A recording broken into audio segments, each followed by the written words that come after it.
Welcome. This is episode 106 of Women on Wealth. I'm Julina Ogilvie, and today we are tackling a topic that's front and center to many investors, which is cash. We have record levels sitting on the sidelines, which we're going to talk about. And the question isn't just why we hold cash, it's whether we're holding too much and what opportunities may be missed as interest rates start to shift. I'm joined by Josh Ouellette, wealth advisor and CFP at Principal Wealth. He has over a decade of experience helping clients navigate the complexities of the markets. He brings valuable perspective on the purpose of cash, the risks of letting it sit idle, and some strategies that we put to work in today's environment. Hi, Josh. Hi, Julina. Thank you so much for having me. I was really hoping to be the 100th guest on your podcast, but I'll take 106. That's pretty close. How about you And come back for 150? perfect. I'm going to hold you to that. This is a topic I'm really eager to discuss because I know this happens to you as well when you're talking to clients, prospects, the community. It's applying to everyone. And I think that the timeliness of this discussion is also really interesting given the fact that we are in September of 2025. The Fed has just cut interest rates after pausing for a year. And so we are going to share some ideas to the listeners today. And for those that are listening, we are going to reference some slides that you and I love to use. And so if you would like to follow along, you can go to the YouTube link in the show notes. So, Josh, anything before we get going on your end? No, I'm ready. And like you said, I feel like it's been about a year, maybe two, where it's cool to talk about how much you're earning on your cash. And that's changed a lot. Yes. Recently, it's going to continue to change. So I'm very excited to be able to talk and walk through what's happening and what steps you can do to kind of earn the most on your cash right now. Love it. I guess let's get going. And for those that are watching, I'm going to share my slides. And the first slide is an old slide. It goes to 2023, and it shows how much cash is actually sitting on the sidelines, which back then was about 5.5 trillion. I was just looking over the weekend. The cash today on the sidelines is over 7 trillion. But I think to you and I, what's so fascinating about this is that the cash levels, they continue to go higher, but they're higher than they were not only in the pandemic, but then the financial crisis as well. I'm going to throw it out to you, Josh. What do you think the risks are that investors face by holding so much in cash?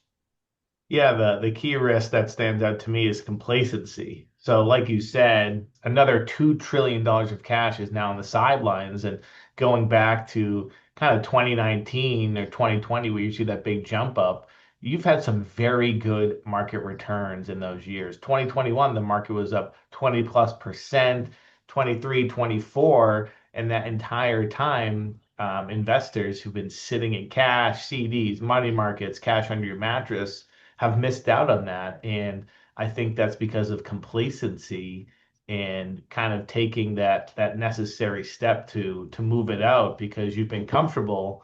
Because going back to, I think it's almost close to 20 years, going back to 2020 was the first time you started to actually make money on your cash. So it's easy to sit there making 4%, 5% over the last few years.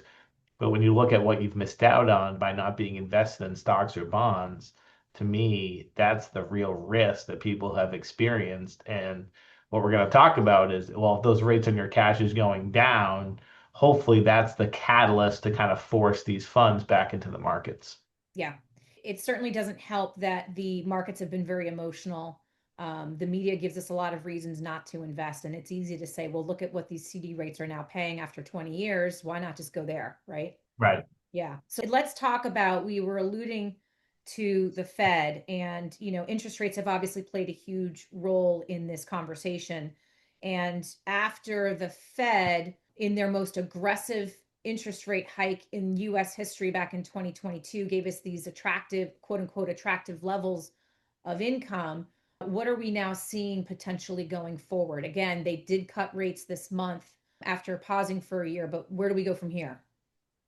Yeah, what you're seeing from the administration is a push for lower interest rates, right? And the way that that is done is through the federal funds going lower And that has some good effects for people trying to obtain a mortgage or any type of even a car loan or anything like that, right? That's kind of the benefit. Now, the downside is if rates are going lower, which again, the market is kind of forecasting is going to happen, and what we're hearing from again a political standpoint is the push for those lower rates. The downside is that your cash is going to be paying less. So the plus is potential for lower mortgages. And then the negative is instead of making 4.5%, 5% on your cash, which you have been for the last year and a half, and as we just talked about, right, it Yeah. was kind of this huge gap up over the last 5 years. And before that, the last time people were earning money on their cash was pre the great financial crisis. So back to 2007, which for those of you who are listening and not looking at the chart, right, what Julie and I are staring at is kind of a path of interest rates and the correlation between money market assets and rates is extremely high. Yeah. And now looking at this chart in the forecast, Fed funds is going down, it's not going up, which again means that you're going to be earning less in your cash. So the question is, what should you be doing? Retain that income from your money that you don't need because it's going down, and whether or not you think it's going to happen, the market is telling you it is and predicting it, and it seems to be on the agenda from the current administration. I think that that point is so interesting. And what you're referencing, if you are looking at the slide, is there are green diamonds and there are blue diamonds. And I have been staring at this slide for decades. These two lines are not always in sync. In other words, one of them is the blue, which is the Fed, and the green is the market expectation. And they're in line right now. They're both saying they're going lower. And so this is what the market and the Fed is expecting, and that's one of the reasons we're having this discussion, because there are opportunities, but at the same time, if you're sitting in cash, you are minimizing your opportunity from cash going forward, if that's fair to say. Hmm. Yeah. Yep. So let's talk a little bit about this concept of asset allocation in a couple of different ways. When you talk to clients with large cash balances or prospects or whomever, how do you guide them in deciding whether that cash belongs in short-term reserves, like an emergency fund, or in a long-term goal for, let's call it retirement, buying a house, what have you? Yeah, I love this chart. It's so simple and really everyone has a different preference. Some people like to see 50,000 in their bank account. Some like to see more, some like to see less, right? They might not care, and that's fine, right? You and I are kind of speaking with different people all day, every day, and those preferences are if they see too much cash in their bank account, they think it can be put to work, right? It should be invested, it should be in real estate, whatever it is. And then other people, if their account dips $1 below 50,000, they get nervous because it's kind of a comfort measure. So for us, it's really a question. Do you need the money tomorrow? Do you need it next week? Do you need it 6 months? Are you saving for a wedding, for college, etc.? And that you start there. Mm-hmm. Because if you have money saved, well, what's the purpose of it? It really starts with what's the basics? You have to pay, mortgage, you have to pay living expenses. That's kind of your daily in and outs of your checking account and money that's more cash flow, right? When we get into contingency reserves, as we're looking on this chart, right? That's for the what if scenario, the emergency funds. What if your pipe freezes, some sort of crisis you don't see coming, a medical expense? That's why you have an emergency fund. And a lot of people have been excited over the last couple of years because that emergency fund has been earning 4, 5% sitting there. Now, on this chart, there's two lines, ability to take risk, level of liquidity needed. So the great thing about having money in a suitcase is it's liquid. You open up your suitcase, you pull it out. Now, if it gets less liquid, that means you have to go to the bank. Maybe the bank's not open. Maybe you need more money than they're willing to give you in cash that day, right? That's what liquidity is. It's the access to your money. But if it's an emergency fund and something you don't really need, you can afford to take less or have less liquidity. And in our world, what happens when you have less liquidity or less access to your money? It means you are compensated more for that. That's a risk. The exchange, the agreement, I should say, when I give you money and you keep it and I don't have access to it, or rapid access means that I expect to be paid for that, right? Correct. So the on this green line, you're seeing, okay, for living expenses, you need that readily available. Now we talk emergency fund. You don't really need it tomorrow, but you need it nearby. That's where it can be less liquid and you should be getting compensated more for that, right? So we focus on that emergency fund. Hmm. Discretionary spending, legacy assets, we don't need to talk too much about that. But the further you go out, now we're talking about, oh, I'd like to go to Italy in 5 years, or I'd like to go to the next World Cup. And I know there's one coming up soon, but let's just say in a decade, right? Those are goals that you want to save for, or you want to retire in 10 years. That's not going to happen tomorrow. Yeah. So that means that money can stay invested and stay away from you. You don't need access to it because it's a part of something bigger.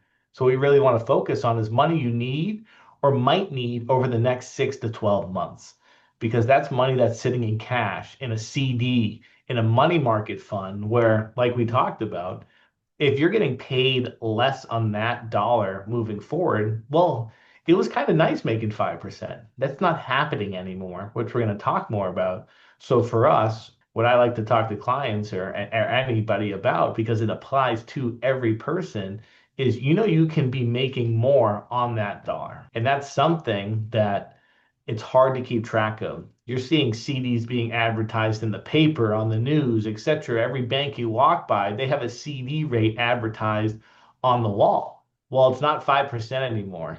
So Yeah. you should be selfish for your money. And that's something that, we want to kind of help people do and think about and reframe. So, and Julina, I'd be curious to what you're talking about as well. So, No, I love your explanation of this. And I think that we get the question all the time, like, how much should I have in cash?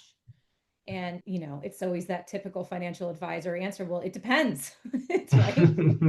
And I think as simple as this slide is, it really brings a very complex answer, I think, for individuals and how much they should have earmarked in each of these buckets, I'll call it, Mhm. because we don't invest long term in a linear way. It's not like, okay, hey, I'm going to first think about buying a house, and oh, now we're going to have a baby, and I should think of a 529. And then I'll think of retirement down the road, right? We have to think of all of these buckets simultaneously and how much we're allocating to each. And I think that's why it's such a difficult conversation for people to Right. wrap It's their easy to conceptualize, but actually doing it and putting it to practice is so hard, a right? hundred That's a percent. great Yeah, point, Julina. Yeah. absolutely. So we've mentioned CDs a couple of times. So let's talk a little bit about it because they have been so popular. If you're looking at the slide, you go back 10 years, back in 2015, the average 6 month CD wasn't even paying a 0.5%. And then all of a sudden, after that aggressive Fed hike move back in 2022, in 2023, 2024, we've had these average CD rates that are over 5%, close to 5.5%, as you referenced. The question you have to ask, though, is it really worth that return? And what I love about this slide is when you think about what happens after you're taxed and what happens after you think about inflation, what is that real return? Is it still 5.5, call it 5.5%? So I'll pick Right. on 2023 as an example. That average CD rate was 5.47 that year. If you're in the 22% tax bracket, we had inflation of 3.4% that year on average. Your quote real return in that CD was less than 1%. So I think a lot of individuals love that love hearing that rate on the outset, but don't really take into consideration the after effect. Why is this so critical for investors in thinking about their allocation? Yeah, and it's a great table for that for a lot of reasons. And you just hit the nail on the head on one of them is let's look at even the year before 2022, rate on a 6 month CD was 1.6. Move ahead a year, 2023, 5.47. So that shows you how fast these rates can change. So we did some research before we jumped on this podcast, right? JP Morgan Chase, largest financial institution in the world, the 6 month yield on their CD they're offering right now is 3.9%. So you went from last year, 5.35, now it's 3.9. And as Mm, we talked about, it's continuing to go down. And what I love, or I shouldn't say love, but about CDs is people don't talk about all the bad things that can be associated with CDs. Yeah. So we talk a lot about analysis paralysis. And that's part of our job is when we give advice and we're kind of taking that away from people because when you're investing or keeping your money in a CD, that means in a 6 month CD, I should say, every 6 months you need to then decide, do you want to keep the money in the CD or do you want to take it out? Do you want to roll it or take it out? So that means if you're doing it correctly, you're evaluating options every 6 months of where should I put this chunk of change. And no one wants to do that. That's a Mhm. lot of work. And first, you get 10 days. There's a 10-day grace period from banks. That includes, which I just found out, that includes Saturday and Sundays. And we've all heard jokes about bankers' hours. Banks aren't open Sundays, so you're already down to 8 days. And they mostly close at noon on Saturdays. So that 10 days gets a lot shorter than you would think. And say you need access to your money in the CD. We talked about liquidity, right? Even though your money's at the bank, it's in a CD. It's not liquid because if you need it before the maturity date, you're going to pay a penalty on that.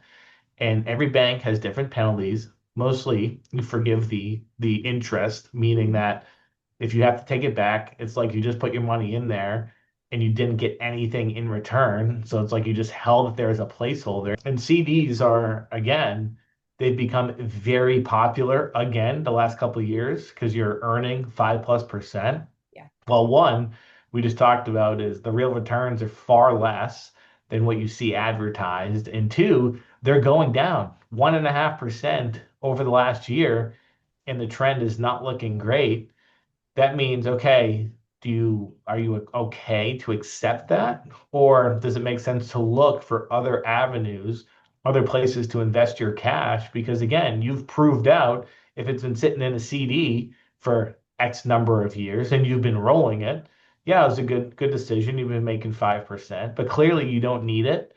So you should look for avenues to, again, if you're giving it up and sacrificing liquidity and access to your money, you should be demanding more from your money and looking outside a 6 month CD to continue to get paid for not having your kind of money in your pocket or in your home.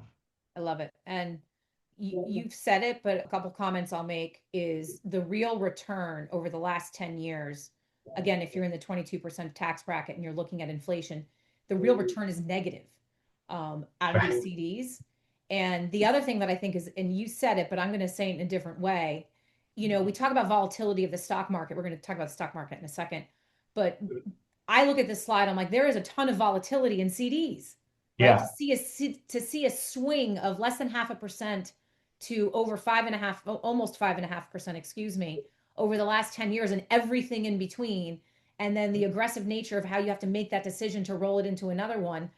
That is a lot of reinvestment risk. And I think that's a Yes. risk that sometimes people don't talk about. So thank you for going through that. So let's talk about the difference in return of cash versus the S&P 500 over the last 30 years, because I think again we get so emotional in the short term and we talk about volatility of the stock market, but it is proven over and over and over again that the S&P 500 has outperformed, and the longer you go the more it outperforms. So for example, over the last 5 years the S&P has outperformed by 54%.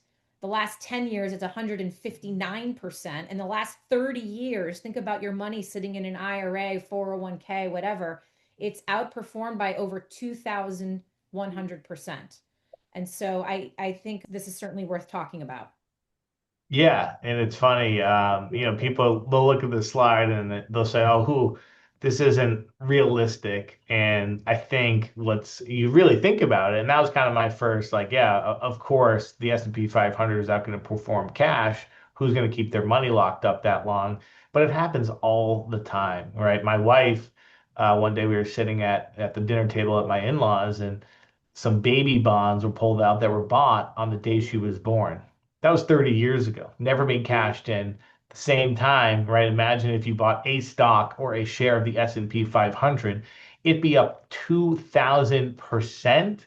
Yeah. I mean, I don't even know if we'd be doing this podcast, Julina, because I'd be retired on an island somewhere think to, the Well, and long-term it's fair to investing. say, bonds 30 years ago had more attractive yields. And so you can Yeah. understand why they were popular back then. Right. And it's, maybe it's lack of trust in the market and staying invested for that long is very hard to do.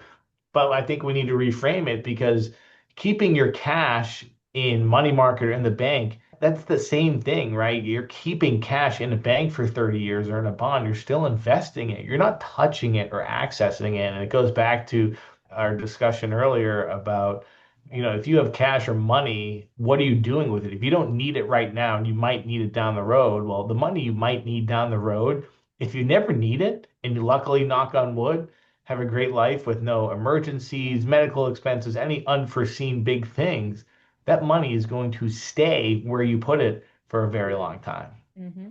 Yep. We have talked a little bit in this conversation about the fact that the Fed has just cut rates after pausing for some time. And you and I, Josh, are excited about having this conversation because of the timeliness of some potential opportunity going forward.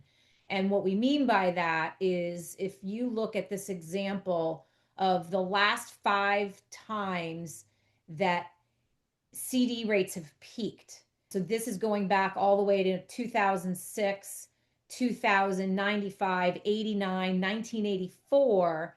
There is a very clear trend of some of the opportunities going forward from there if you want to walk through it. Yeah, and I think this is a great chart because now we're starting to get into options, right? We've Yep. talked about CDs for a while. I think most people know what a CD and most people know what a stock is. But when it comes to the investable universe, right, they are polar opposite ends of the spectrum.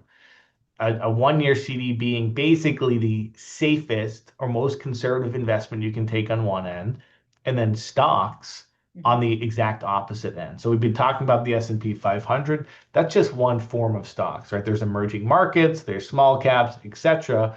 There's value stocks, stocks that pay dividends. And within the stocks bucket, right, we're more familiar with them because it's a lot easier to understand. And if you watch CNBC or you watch the news, they rarely talk about the bond market. They're always talking about stocks. So we're much more accustomed to knowing or familiar with stocks. But even that, there's so many different sub variants or sub sectors within the stock market. Mhm. So let's take a look at this chart, right? There's other bars. There's gray, there's purple, there's orange. Those are short-term bonds, corporate bonds, and core bonds. And yes, of course, if you look, stocks is the best performer on this chart, right? But for people that say, hey, I don't want to keep my money in a CD, but I don't know if I want to put it into stocks right now because again, I might need it over the next couple of years. So what should you do with it? If you put it in a kind of next step up in risk, which would be short-term bonds, which is the gray bar here, if we look, you can see the returns are 50% more on average, maybe even a little bit more compared to a one year CD. So take 1995, for example, the return on a 1 year CD, 5.5%. The next step up in risk, again, short-term bonds, is nearly double that. Mhm. And we saw that this year, Julina, and we use a fund for most of our clients, and we've very familiar with it, have owned it for a long time, and it's a short-term bond fund. I feel like before we discussed how big is the bond market compared to the stock market? Yeah, it's amazing that the bond market is 10 times the size of the stock market. And so you're alluding to this fund that we own because sometimes when you buy a basket like an ETF or, a passive index in the bond space, you're missing other opportunities of this massive environment. And so, you're talking about this strategy we use because they can go and selectively choose from that larger basket, right? Yeah, and what's great is, like I said, most people understand the stock market, but the bond market, people don't really understand. And you just said it's 10 times the size or something crazy. So for us, right, that's a lot of the analysis we do. So again, let's look at this year. A lot of volatility this year. The markets on April 7th, the low in the S&P 500 was 15+%. Now, it started off the year positive, close to being up 5%. So from peak to trough in the first, let's call it first half of this year, you saw a 20% drop in stocks. Mhm. Now that's a lot of risk. That's volatility. People don't like it. So if you don't like that, it's like, okay, I'm going to keep it in a CD, right? Well, what about a short-term bond fund? Now, a short-term bond fund that we own was positive throughout the entire year. So Mhm. when stocks dropped very rapidly, Yeah. short-term bonds were still positive. And you're getting paid more to own the asset, and Yes. you're taking more risk. That is true, but you're making about 50% more to be invested in that fund. And if you look to April 7th to right now, right, a money market is maybe gave you, 3.5, 4% so far year to date as we record this at the end of September. The short-term bond fund, you're up closer to 6%. And both of them held up their value, did what they were supposed to do. And it just shows you there's other options out there. You just got to look for them. Yeah. So I think there's a couple things that you're talking about. Number one is, if there's volatility in the stock market, historically, the bond market is a good diversifier, right? It can Yes. it can maintain its value. That was something we saw in 2008. And unfortunately, we did not see it in 2022 when they were raising interest rates so aggressively. But historically, there is that diversification aspect. And I think the other piece is that also when you're in an environment that currently is paying some reasonable yield, which is where we are, and the Fed is going to cut rates, you can get that income with an appreciation on top of it. We say this all the time. If you can get a conservative equity like return in the bond market over the next couple of years as they're cutting rate, that's not a bad consideration. You missed one bar on there, which is the stock market. And then I would also say that when the Fed is cutting interest rates, that is historically good for the stock market as well, minus the 2000 era when the tech bubble burst. But historically, when the Fed cuts rates, that is good for both bonds and stocks. And so Yeah. that's one of the reasons that we think this is such an interesting conversation to have right now. So, Yeah, and then I always like to tell people, why is cutting rates good for bonds? And it goes back to how bonds work, right? They have an inverse relationship between yield or rates or interest and the price of them. yes. So if rates are going down, that means that when you issue debt, you're going to issue debt at a lower price. And the market is going to say, ooh, well, last year when you offered me the opportunity to buy this bond, it was 5%. Now you're telling me it's the same bond, same company or same country, but now you're only going to offer me 4%. Mhm. So I don't love that. So what I'm going to do is go look for bonds that are paying 5%, which, as we know, Julina, that's what our clients own. That's what people own. So if I own a bond that you want, I'm going to ask to be paid a little bit more for it.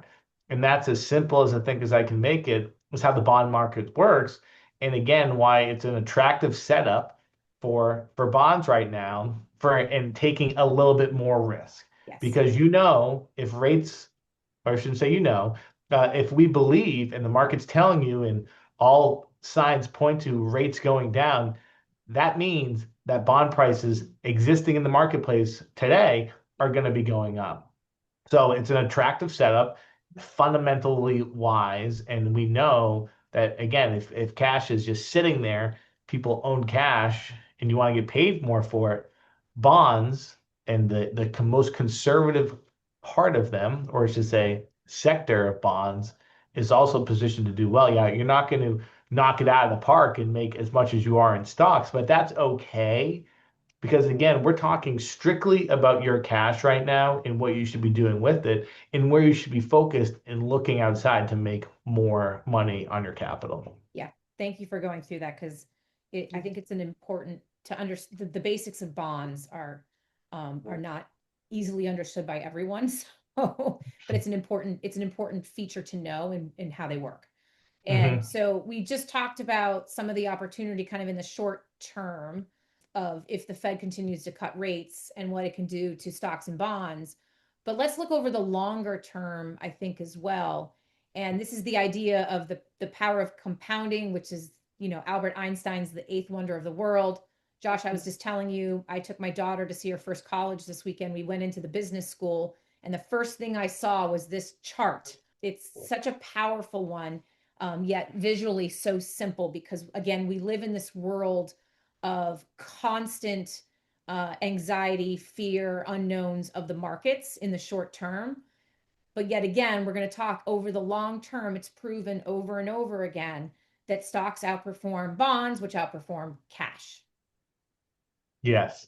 And it's a great chart. And it's funny, we're at different points in life where you're taking your girls on visits to go look at colleges. And here I am is about to have my first baby, or I should Yeah. say my wife is, we are. And again, it's, I joke, you're showing this to your 18-year-old daughter. And, the day that my son is born, I'm going to print this chart and put it up in the hospital so that, invest in the power of compounding is something that's instilled early because it is incredible to see this. It's such a great visual. And for those who are listening and not looking at the YouTube, highly recommend you pull it up and just look at this chart because it's so simple and it shows you the kind of the comparison of even volatility. Volatility is scary. Look at 2022. That's a big drop. Mhm. But in the span of 30 years, it doesn't matter. And that's why this chart is so powerful because it shows you the longer that your money is in there compounding, the snowball effect of it. Yes, volatility has a drastic impact, but what has a greater impact is missing out on these returns for an extended period of time. Right. Yeah. And I think it's also going back to the description that you had earlier about sort of that idea of asset location, right? You Right. have your emergency savings for the short-term needs and you start thinking further and further out about some of your goals and objectives, retirement, et cetera. That this is important to know that cash is not for that short-term need. As easy of a visual as it was when we walked through it, it's one of the most critical decisions that investors have to make is how do you allocate your cash, right, and your investments from short term to longer term, and then that's how you make the decision of where you're investing the money. So Hmm. we'll take it one step further. One last slide that we have, which you and I both love. I think we call it something different. I call it the jelly bean chart. What do you call it? The Skittles The chart. Skittles chart. It's the same thing. Yeah. But it's again a really easy visual when you think about, let's call it the last 15 years. You have choices of whether you're investing in cash, in large cap stocks, in bonds, in emerging markets, in commodities. And so this jelly bean chart is kind of from top to bottom showing you which asset classes were the best performing versus the worst performing. And then you kind of have an average over to the right. What I love about this is that there's no pattern to kind of predict what this looks like going forward.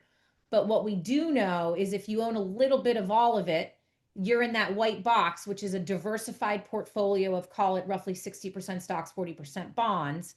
And it's the idea that you're never the winner, but you're never the loser. And the way I was taught this slide years ago was someone said to me, "Hey, Julina, if you had to drive over the GWB, right? That's the George Washington Bridge, right, in New York City, and you were told that there were no guardrails, where would you drive?" I mean, for me, it was pretty easy. I'm like, I would drive down the middle, right? I would be terrified to be on either end. And I think that's the idea of asset allocation. So I'll throw it out to you, Josh, because I know that you love to use this slide as well.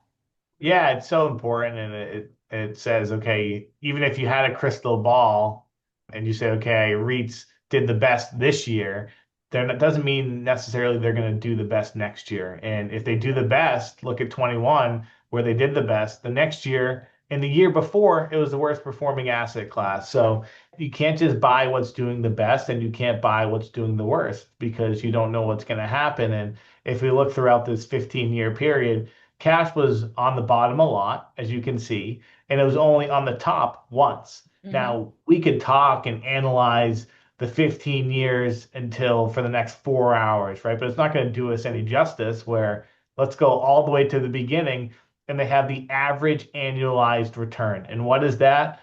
Large cap stocks, aka the S&P 500 on the top, and cash slash commodities at the bottom of it. That's all you need to see because we can get cute and pick apart year by year. But again, if you're investing for the long term, or in this case, 15 years, just look at the averages, and that's where you need to be. I love that you kind of slid the commodity comment in there with the cash at the bottom, because we do get that question all the time. What do you think of commodities? I'm like, oh, that's a whole, maybe that's our conversation for the 150th episode. So, right. There That's you go. what Yeah, that's a plan. Well, thank you for going through that. Hopefully, what listeners can get from us from this conversation today is that, cash certainly has its place. We all need cash. It's just, finding that level for each of us as individuals is different, because based on our goals, our time horizon, et cetera. And we do know, though, that history tells us that there is an opportunity kind of here in the shorter term to utilize some of that cash elsewhere. And it doesn't have to be the decision of stocks versus bonds. Maybe it's a diversified portfolio, et cetera. And by the way, if you can't make these decisions and you want to talk to a financial advisor, we probably know a couple that are willing to chat with you. So, Yeah. Josh, I don't know if you have any final thoughts. No, thank you so much for having me on. I'll just say one last thing that was actually brought up to us this morning, and that's what Microsoft bonds. So most people knows what CDs are. A lot of people know what treasuries are. Why treasuries are such a safe haven asset is because the U.S. has never defaulted on its debt. So that means if you buy it, you know you're always going to get your principal back. And what's amazing is right now, Microsoft bonds are paying less yield than a treasury of the United States, meaning the market thinks that Microsoft is such a great and safe company, it is less risky than the United States. So Amazing. one little data point, Yeah. but let's take it back to what we're talking about in cash and bonds. And there's so much opportunity out there. And Yeah. what gets me kind of worked up is seeing people not getting the most of their hard-earned cash. Yes. And whether it's CDs or in banks, there's other opportunities out there. Money markets, short-term bonds. We can help you do that. We like to do it because we want your money to be working as hard as possible for you, and not in a way where it's not going to keep you up at night and it's not going to be invested in stocks. So I that's the think last that's thing I'll such a say. I think that's a great point, because not only is there a lot of sort of investing basics around our conversation today, but Microsoft is a great example of the market is constantly changing. It's one of the Yeah. reasons that you and I love being in this market, is every time you think you figure it out, something like that happens and you're like, wow, I didn't think I'd see that coming. And Yeah. but that brings opportunities for investors as well. And that's what we thrive and love to do at Principal Wealth. So thank you for mentioning that. You can come back anytime, Josh. So just All all right. all the best to you and your wife coming up in November. And Thank you. maybe we'll have some financial basic conversations coming out of this as you start to prepare on how you're going to have those discussions with them. Thank you very much. And thank you for having me on. This was great, Julina.